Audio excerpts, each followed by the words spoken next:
Pan Am Flight 103 may have been compromised by a covert drug smuggling operation. The allegation suggests U.S. intelligence agencies allowed controlled drug shipments to pass through European airports, including Frankfurt, using lax security protocols in exchange for intelligence on narcotics networks.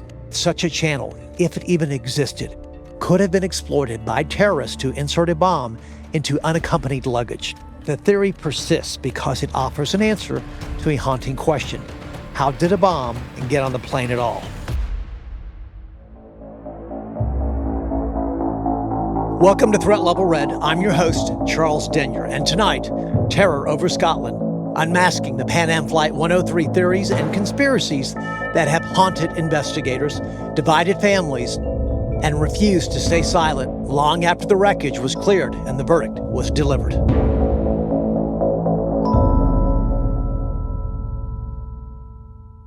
Welcome to Threat Level Red, a Charles Denyer Productions podcast. Every week, Charles brings his real-world expertise to the front lines of America's most pressing threats. Cyber attacks, extremist networks, rogue states, terrorism, economic instability, systemic breakdowns, and so much more. From the digital battleground to the streets of America, no threat is left uncovered. No spin, no filters, just intel. The official story begins the way big cases always do. Not with certainty, but with pieces.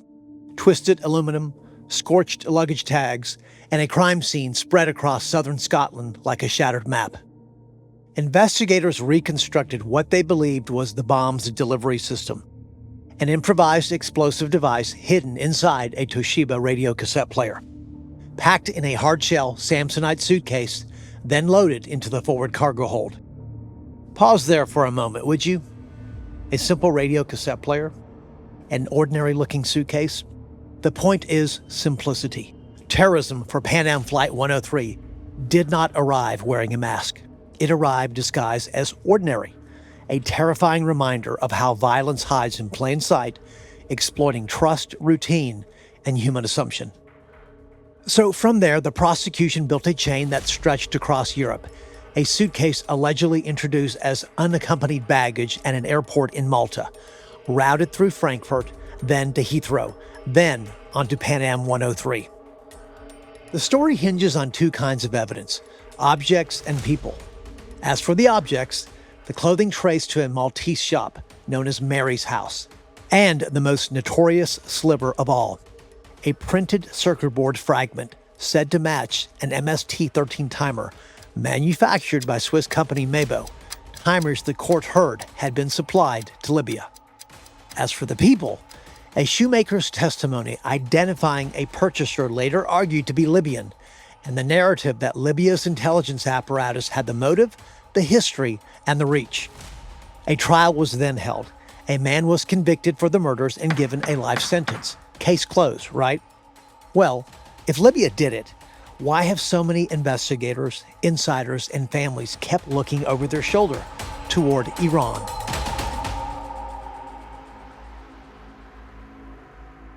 Even as the official version of the Lockerbie bombing took shape in courtrooms and headlines, another narrative flickered quietly in intelligence dossiers and regional whispers. A narrative tied not to Tripoli, but to Tehran. Imagine this. 5 months before Pan Am 103 vanished from the sky, another passenger jet had been brought down, not by a bomb, but by missiles. On July 3rd, 1988, Iran Air Flight 655 was cruising over the Persian Gulf when a U.S. Navy warship misidentified it as a hostile fighter and fired surface-to-air missiles, killing all 290 people on board. Iranians saw not a mistake, but a horrific, deliberate massacre. From that well of sorrow arose a seed of retaliation theory, one that would refuse to die. Some investigators, journalists, and defectors have argued that Iran felt compelled to respond. The idea goes like this. Tehran quietly reached out to allied militant groups, in particular, the Popular Front for the Liberation of Palestine General Command, known as the PFLP-GC, a Damascus-based group with known ties to Iran and Syria. The group had a reputation not just for rhetoric, but for its own threats against Western airliners. And intercepts from this period reportedly captured Iranian Revolutionary Guard communications with the group shortly after 655 was shot down, with talk of a just revenge. A former Iranian intelligence officer, Ahmed Behbahani, later claimed Tehran ordered the attack in direct retaliation, a claim Iran vehemently denied and which U.S. officials at the time dismissed as questionable. In 2014, Al Jazeera reported that classified intelligence showed Iranian coordination with the PFLP-GC, an assertion backed by some former intelligence operatives, but lacking public, independently verified primary documentation.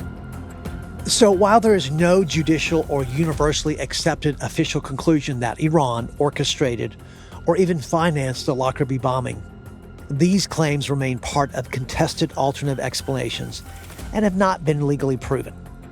The appeal of this story lies in motive and raw emotion. It's not just geopolitics, it's grief-seeking reckoning. So we must ask, if Iran had both motive and operational links with militant networks, why did the official investigation pivot so sharply toward Libya? And what was lost in that pivot? As investigators chased suspects across borders, another possibility lingered in the background. Rarely denied outright, but quietly set aside. Syria. Not as the mastermind, perhaps, but as the terrain where the plot may have formed. In the late 1980s, Damascus was a hub of overlapping intelligence services, militant groups, and geopolitical bargaining. Among them, again, was the Popular Front for the Liberation of Palestine General Command, the PFLP-GC, led by Ahmed Jibril, a group already under Western surveillance for experimenting with barometric bombs designed to detonate at altitude. According to reporting by the BBC at that time, German police raided PFLP-GC cells in October of 1988, just 2 months before Lockerbie, seizing explosive devices strikingly similar to the one believed to have destroyed Pan Am Flight 103. And this is where the story darkens. Several intelligence analysts and journalists have argued that Western intelligence agencies were tracking PFLP-GC bomb makers, but failed to connect or act on the specific threat to Pan Am Flight 103. Some claims go further, that warnings circulated within intelligence circles about a potential airline attack in Europe were fragmented, siloed, or ignored altogether. The U.S. Federal Aviation Administration had issued general alerts about threats to Pan Am in the region earlier that year, though none explicitly named for Flight 103. Well, and then comes the question of quiet deals. In 1990-1991, as President George Herbert Walker Bush built a coalition for the Gulf War, Syria became a strategic partner against Saddam Hussein. Critics argue that aggressively pursuing Syrian-linked groups in the Lockerbie investigation would have jeopardized that alliance. This claim is widely discussed in investigative journalism and academic commentary, though it has never been formally acknowledged by governments involved. To be clear, there is no conclusive hard evidence that Syria ordered the Lockerbie bombing, nor that Western governments deliberately suppressed proof. These assertions remain interpretations drawn from circumstantial evidence, intelligence timelines, and geopolitical context, not judicial findings. But they are relevant. And why? Because they are stories. They are assumptions. They are topics that are being discussed that may have relevancy here. Still, the unease remains. Why? Because if intelligence agencies were watching bomb makers and diplomacy demanded silence, then Lockerbie may not represent a failure of detection, but a failure of decision. So here's the question that refuses to go away. When intelligence knows something, but power decides it knows enough, who ultimately pays the price?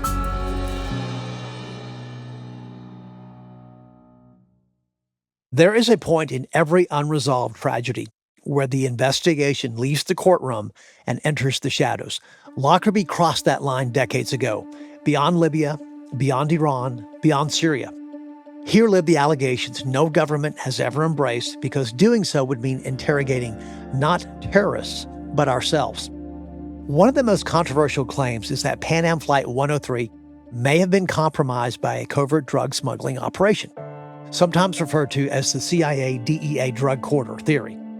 According to investigative reporting summarized by The Guardian and outlined in Wikipedia's section on alternative theories, the allegations suggest U.S. intelligence agencies allowed controlled drug shipments to pass through European airports, including Frankfurt, using lax security protocols in exchange for intelligence on narcotics networks.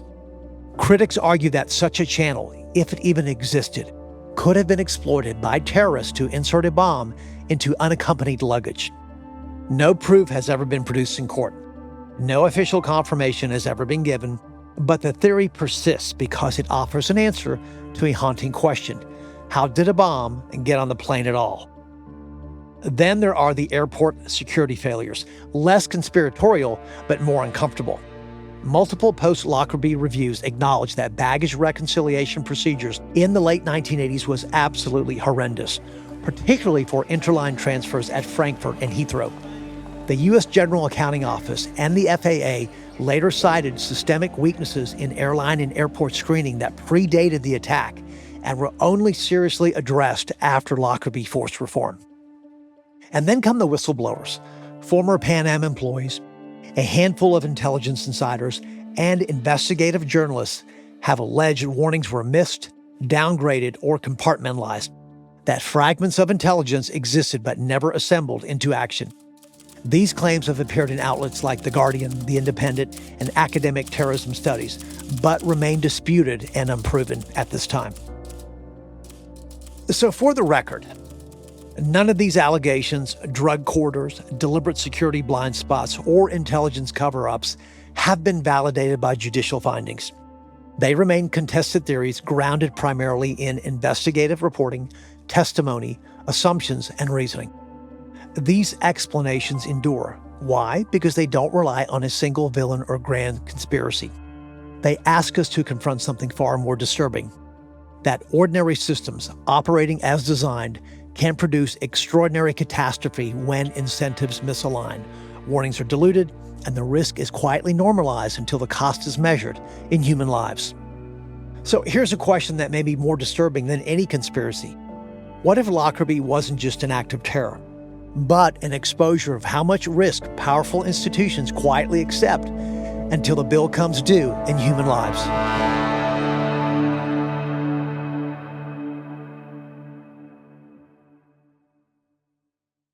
Lockerbie did not end when the wreckage was cleared. It metastasized into law, into policy, into memory. In the years that followed, the bombing of Pan Am Flight 103 became a before and after moment for global aviation security. Baggage reconciliation, explosive detection, passenger screening, procedures now taken for granted were hardened precisely because Lockerbie proved how catastrophically fragile and utterly embarrassing the system had been. The U.S. Federal Aviation Administration and European regulators all cite Lockerbie as a catalyst for modern aviation security reform. But policy change is the cleanest part of the legacy. The human one is messier, much messier. Families of the 270 victims did not simply mourn. They became investigators, advocates, and in some cases, adversaries of the very governments that promised them justice. Groups like Victims of Pan Am Flight 103 press relentlessly for transparency, reopening evidence, and accountability beyond a single conviction. Their persistence actually helped force reviews by the Scottish Criminal Cases Review Commission, the SCCRC, which in 2007 concluded that a miscarriage of justice may have occurred in McGrahy's conviction, an extraordinary finding, even though it did not ultimately overturn the verdict. Then came the quiet reopening of history. In 2020, the U.S. Department of Justice announced new charges against Abu Masoud, a former Libyan intelligence officer allegedly involved in the bomb-making for the attack. That announcement did not settle the case, it reopened it. Because if new suspects exist now, what does that say about certainty then? Culturally, Lockerbie occupies a very strange space. And why? Because it is remembered, but not resolved. It lives in documentaries, academic case studies, investigative books, and late-night debates about intelligence ethics. It has become a symbol not just of terrorism, but of how truth behaves when it collides with geopolitics. And perhaps that is Lockerbie's final lesson. Not that justice failed completely, but that in cases shaped by power, justice often arrives in fragments, partial, delayed, and fiercely contested. Pan Am Flight 103 did not just explode over Lockerbie. It fractured something deeper. The public's faith that truth naturally follows tragedy.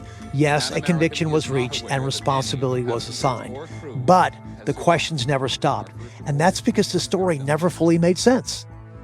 The first lesson of Lockerbie is this: terrorism investigations do not occur in a vacuum. They unfold inside a world of alliances, negotiations, sanctions, and wars yet to be fought. Evidence matters, but so does timing. Lockerbie reminds us that legal closure and historical truth are not always the same thing. Lockerbie also teaches us about memory and persistence. Families refuse to accept easy answers. The pursuit of justice of terrorists is not protected by international borders, and we will hunt you down and bring you to justice. Journalists kept digging. Scholars kept questioning. Their work underscores a vital democratic principle. Unresolved truths do not disappear just because a verdict is rendered. Lockerbie is not just a tragedy of the past. It is a warning for the present. Because whenever power decides the story is finished, the truth has a way of reminding us it may only be paused. And Lockerbie proves that catastrophic failures are rarely sudden. They are the result of known risks quietly accepted over time. That lesson maps directly to today's global landscape. The most dangerous threats are the ones organizations already see. Legacy systems, weak controls, third-party risk, but postpone addressing because the risk feels tolerable until it doesn't. I'm Charles Denyer, a globally recognized DoD intel, cybersecurity, and compliance expert who works with organizations all around the world to uncover blind spots, pressure test assumptions, and reduce real-world cyber risk exposures. Book a private complimentary consultation with me at charlesdenyer.com today to learn more about my services. On our next episode of Threat Level Red, we turn to El Al Airlines, the national airline of Israel, and how they studied attacks like Lockerbie and asked a different question. Not who's to blame, but how do we ensure this never happens on our watch? El Al built security not as a layer, but as a culture, one rooted in intelligence, behavioral profiling, relentless skepticism, and the refusal to assume good intent where lives are at stake. Thanks for listening. I'm your host, Charles Denyer. This is Threat Level Red. Threat Level Red is a Charles Denyer Productions podcast. For more information, visit charlesdenyer.com to learn more about current and upcoming podcasts and episodes, current and future book publications, professional services offered by Charles, and much more. All opinions expressed are those of the host and do not reflect the official positions of any government agency, military branch, or national security organization.